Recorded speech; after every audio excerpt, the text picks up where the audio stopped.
Now that the 2025 transfer portal is pretty much fully complete, we can take a look at some guys who, in my opinion, are criminally underrated. We're first going to start out this series by talking about the quarterback position, as I have identified 10 quarterbacks who I think are criminally underrated going into 2025 and could have big impacts. Nationally, nobody is really talking about these guys, but in today's video, we're going to give them a quick highlight. But before we get started, if you're a big fan of college football, be sure to subscribe to the channel, leave a like if you want to support today's video, and let me know what player, team, topic, or situation I can cover next. Now let's get started and talk about 10 criminally underrated quarterbacks in the 2025 transfer portal. Alright, so the first guy I want to talk about is a quarterback by the name of Danny O'Neal. Coming out of Cathedral High School in Indianapolis, he was supposed to become one of the next big things at the quarterback spot, but instead, because he didn't grow enough, he ended up just becoming a 3-star recruit. He was actually Coach Prime's first quarterback commit, but when Sean Lewis went to San Diego State, O'Neal would actually end up following him there. He ended up having over 2,000 yards and 30 touchdowns in each of his 3 seasons as a high school starter, and when he arrived at San Diego State, he played right away. He started as a true freshman for the Aztecs, throwing for a total of 2,200 yards with 12 touchdowns and 6 picks. He also had 1 rushing score. Unfortunately, O'Neal did not do a lot of winning, as in the last 6 games he played in, he lost, and for the most part, San Diego State lost a ton of games. But he ended up putting up pretty good numbers for a true freshman, and now he is transferred over to Wisconsin, where he'll battle it out with Billy Edwards Jr. for the starting job. Everybody's giving that job to Billy already, but I think O'Neal could make a run at it, and if he does, he's pretty criminally underrated. One guy who I've been hearing about for quite some time now is Zach Pyron. Coming out of Pinson Valley High School in Alabama, Pyron was a 4-star recruit and was seen as the next big thing at Georgia Tech. This was due to his size, his ability as a runner, and his ranking, as he was the number 18 quarterback in the class of 2022. Pyron ended up coming into Georgia Tech, and some thought he could play right away, but ultimately Haynes King would take over for most of the time he has been there, and in his 3 seasons as a Jacket, he's only thrown for about 1,000 yards, with a total of just under 15 touchdowns. He was a decent quarterback off the bench, but with Haynes King coming back, there was no chance for him to play this year, so he's now transferred to Minnesota. I think he's had plenty of time to sit and develop, and with Max Brosmer going off to the NFL and graduating, Pyron could take over as the starter right away, and nobody is talking about him as Minnesota's new quarterback. The third guy we're going to talk about is Kaden Samanza, as coming out of Huntington Beach, California, nobody really knew about this guy coming out of high school. He ended up going to Mission Viejo High School and was the number 51 quarterback in the class of 2023. Samanza would end up going over to Ball State, which hasn't had a ton of success lately in football, but he ended up breaking out this past season in 2024, throwing for 2,904 yards with 25 touchdowns and only 10 interceptions. This is pretty dang good for a Ball State quarterback, and after the season was over, him and his star tight end would both enter the portal, with a tight end going to Wisconsin, and Samanza choosing to go over to Tulane. This is a huge get for the Green Wave, as they lost Darian Mensah to Duke, and all of a sudden he's going to come in and probably be the starter right away. Nobody really talks about Samanza from last season, and Tulane's had a good track record at the quarterback spot recently, so Samanza could be next up. But Michigan Wolverines definitely had quarterback trouble in 2024, and had they had a decent option there, they probably would have had a chance at the college football playoff. But nope, they didn't. They ended up bringing in a couple of names, including Bryce Underwood, the number 1 overall quarterback in the country, and Mikey Keane. Mikey Keane ended up going to Chandler High School, and at one point was considered a top 70 quarterback in his high school class. Keane would originally go over to UCF, where he spent a couple of seasons as a Golden Knight, throwing for 1,700 yards and 17 touchdowns in 2021. Sadly though, in 2022, he wouldn't play much, and he'd transfer over to Fresno State. What did he do? Well, he actually balled out these last 2 years as a Bulldog, throwing for 3,000 yards and 24 touchdowns in 2023, and then 2,900 yards and 18 touchdowns in 2024.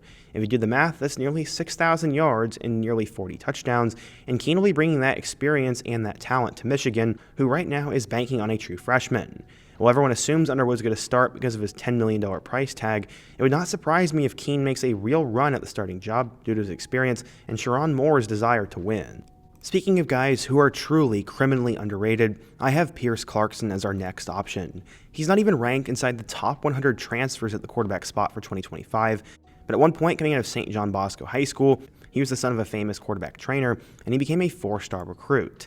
Clarkson's numbers were a little bit lacking in high school, but he was ranked as the number 25 overall quarterback in the class of 2023, and was seen as the next big thing at Louisville. Unfortunately, he was a Satterfield guy though, and Brom brought in his own quarterbacks, so Clarkson has sat on the bench these last 2 years, and based on my research, it looks like he was kind of behind and didn't know the playbook, but Clarkson will get a fresh start at Ole Miss. Again, I don't really think he'll get on the field, as it looks like Austin Simmons is going to be the guy this year, but maybe Clarkson makes a run at it. I don't really know. Either way, he probably won't do much, but he is insanely underrated for being a blue-chip recruit coming out of high school and going from one Power 4 school to another. To me, it's just crazy. Another guy who, in my opinion, is going under the radar is Dylan Lonergan. Coming out of Brookwood High School in Georgia, Lonergan was one of the fastest rising quarterbacks in the class of 2023, as I remember him being a 3-star and then quickly blowing up to a 4-star. In fact, he was listed as a top 155 recruit and the number 12 overall quarterback in the class of 23. He ended up being one of 2 quarterback signees that Alabama brought in, as they also got Eli Holstein. Going back in time, though, Lonergan ended up throwing for nearly 4,000 yards as a junior and was one of the more athletic quarterbacks in his class. After not doing anything these past 2 years at Alabama due to Jalen Milroe, Ty Simpson, and everyone else on the roster, Lonergan decided to enter the portal like Holstein did a year ago, and he is now going over to Boston College, where he'll be reunited with Bill O'Brien. Lonergan has plenty of potential and should be the starter, as Thomas Castellanos ended up going to Florida State. Lonergan's a guy who was highly recruited out of high school and sort of reminds me of Phil Dracovic in the sense that nobody knew about him and he came out of nowhere in 2020 and 2021. Lonergan, in my eyes, has similar potential and is a guy who, in my opinion, is going under the radar. Our next guy I want to talk about is Ethan Hampton, but there is a little bit of an asterisk on him, as I sort of throw him in the Pierce Clarkson category because he probably won't see the field this year. Former Ole Miss transfer Luke Altmyer has started the last 2 years in Champaign, and it looks like he'll be back in 2025, but I'm not really that high on Altmyer, so maybe he'll get pushed for that starting job.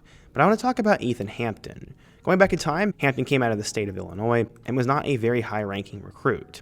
In high school, he ended up putting up decent numbers, but he'd end up going to Northern Illinois. What did Hampton do in his 4 years there? Well, he started on and off. In 2022, he had 7 touchdowns, and then in 2024, he got off to a hot start, especially with that road victory over Notre Dame, and ended up with 1,600 yards and 12 touchdowns. Hampton will be transferring over to Illinois for his final year of eligibility, and as I said, he could push Altmyer for the starting job, but it's probably not going to happen.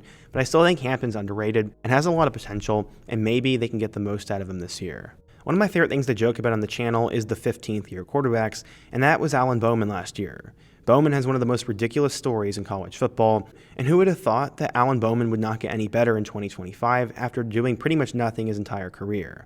Oklahoma State had a terrible season in 2024, and the quarterback spot was a disaster, but now they got Hejny. Hejny ended up coming out of Aledo High School in Texas, and at one point was seen as one of the better quarterbacks in the country. He put up huge numbers and blew up into a 4-star recruit, and decided to sign with TCU. He became the number 12 quarterback in the class of 2024, but with Josh Hoover blowing up this past season, Hejny, I guess, saw the writing on the wall and immediately transferred. He'll be headed to Oklahoma State this upcoming fall, and in my opinion, he should probably win the job. I'm not quite sure who else they have on the roster, but Hejny will at least get a good chance at it, and nobody's really talking about this guy. He's one of the fastest risers in the class of 2024, so I'm excited to see what he can do in Stillwater, and maybe he'll be better than Alan Bowman. I mean, that's not that hard to do.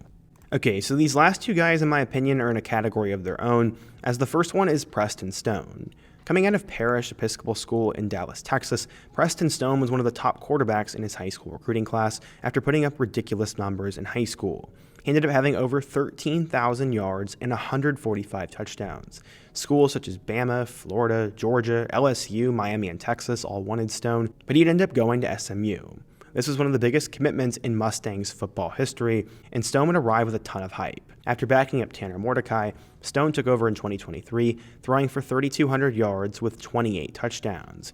He was seen as one of the top quarterbacks going into the ACC in 2024, but then literally after just a couple of bad quarters, he was benched. He was benched for the remainder of the season in that BYU game, and Kevin Jennings took over. Stone sat on the bench as Jennings led them to the college football playoff, and everybody forgot about this guy. He had a crazy 2023 season, and now he's in the portal. He'll be headed to Northwestern, who's had a ton of quarterback issues these last couple of years, but Preston could be the guy for the job. Nobody is talking about his transfer to Northwestern, but with his body of work, I think he could end up having a good season and help salvage the woes that they've had at that position. Okay, so our final criminally underrated quarterback transfer is Mark Gronowski. If you haven't heard his name by now, you absolutely should know him, as he's become one of the best quarterbacks in FCS football in recent memory. Going back in time, he came out of Naperville, Illinois, and was a 0-star recruit. Legitimately, nobody wanted this guy, so he went to the FCS level and ended up going to South Dakota State. What did Gronowski do when he got on the field? Well, he put up crazy numbers. He threw for 3,000 yards in 2022, 3,000 yards in 2023, and nearly 3,000 yards in 2024. He also had about 30 touchdowns in each of those 3 seasons, and Gronowski was essentially the best quarterback at the FCS level. While some thought he should have gone to the Power 5 level after 2023, he would play it out in 2024, and instead of going to the draft, he'll now have one final season where he'll be going to Iowa. Iowa is not the first school I think about in terms of developing transfer quarterbacks, but he will be going there hoping to salvage that position, just like Preston Stone will.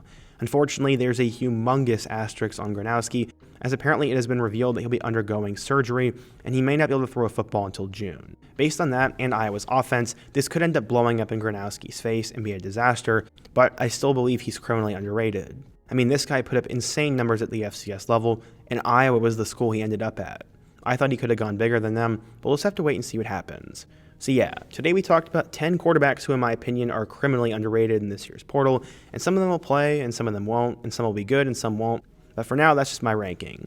Except, what do you guys think? What do you agree and disagree with? And who's another underrated quarterback I could take a look at in my next video? Be sure to let me know down below. Leave a like if you didn't support today's video, subscribe if you're new, and check out all my other videos on the end screen. I hope to see you guys again soon, but until next time, peace.